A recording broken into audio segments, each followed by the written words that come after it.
Welcome to The Explainer. Today, we're diving into the story behind a product that makes a pretty huge promise to completely change your life. We're talking about the Jade Pixiu Bracelet. We're going to break down exactly how its story is built, piece by piece, using the seller's own words. So, right out of the gate, we get this incredibly bold claim.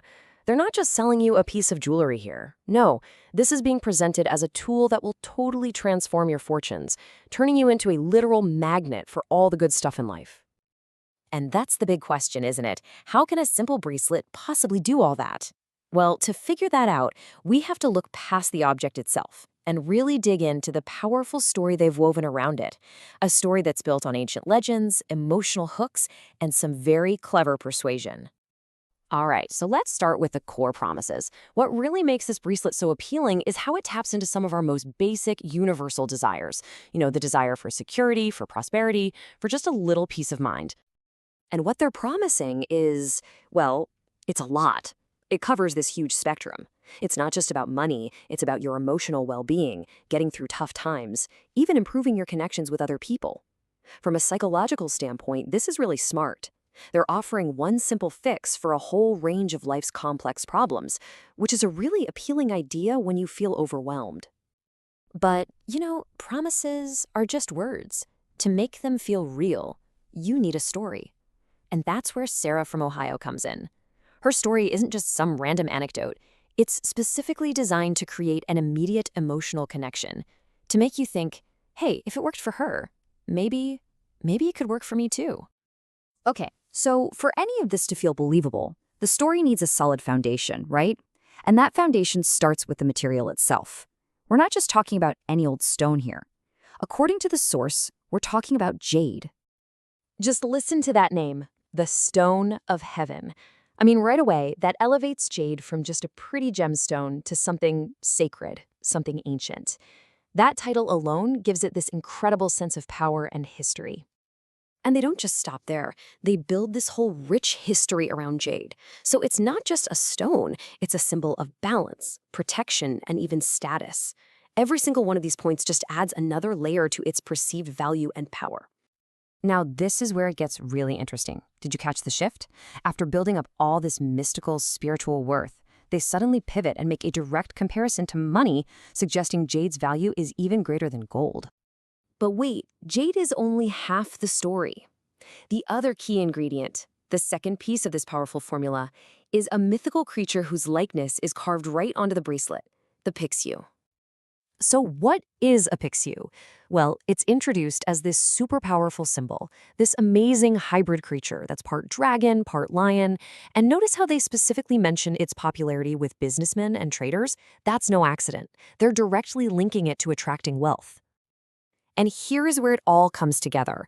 You've got jade on one side offering this kind of broad spiritual protection and balance, and then you have the Pixiu, which is laser focused on bringing in the cash. The idea is that together they create what they call an unstoppable magnet. Okay, so you have the jade, you have the Pixiu, but how do you actually make the magic happen? This is where they move from just selling you an object to selling you a whole process, a personal ritual. And look how simple they make it. It's just 3 easy steps. You've got the physical part, wear it on your left wrist to supposedly open your heart chakra. Then there's the mental part, visualize what you want. And the final step, just sit back and let the universe do its thing with the bracelet as your personal conduit. All right, we've seen the story, the mythology, the ritual. Now let's pull back the curtain and look at the sales pitch itself. Because what they're using here is a classic and really effective structure of persuasion. And this right here? This is basically the blueprint for so much marketing you see every day. Think of it like a funnel. First, they hook you with that emotional story. Then, they show you that other people, just like you, have found success. After that, they create a sense of urgency, that fear of missing out. And finally, they take away all the risk. It's a step-by-step guide to a purchase. So let's look at that social proof. They start with testimonials that are all about emotional and mental relief. Take Pamela's story, sleeping through the night, no more anxiety. That's designed to hit home for anyone who's just looking for a little peace and quiet in their life. And then, boom, they switch gears. From emotional relief, we move to cold hard cash. Susan's story isn't vague at all. It has specific dollar amounts. a $500 win, a $1,200 tax refund. This is all about reinforcing that core promise of attracting money from out of nowhere. And that brings us to the final offer, the moment where they try to close the deal. Let's break down exactly how they do it, tactic by tactic. First up, they establish a price of $90. This is a classic move called price anchoring. They're setting that number in your head as the real value of the bracelet, what it's supposedly worth. And then, right after they've anchored you at $90, they slash it down to $49. Suddenly, it feels like you're getting an amazing deal, a bargain you can't pass up, especially since it's time limited. And if you're still hesitating, here comes the knockout punch, the risk-free guarantee. They're literally taking all the financial risk off the table. A full refund, and you even get to keep the bracelet. It makes saying yes feel like a complete no-brainer. So when you pull it all apart, what you're left with is so much more than a piece of jade, isn't it?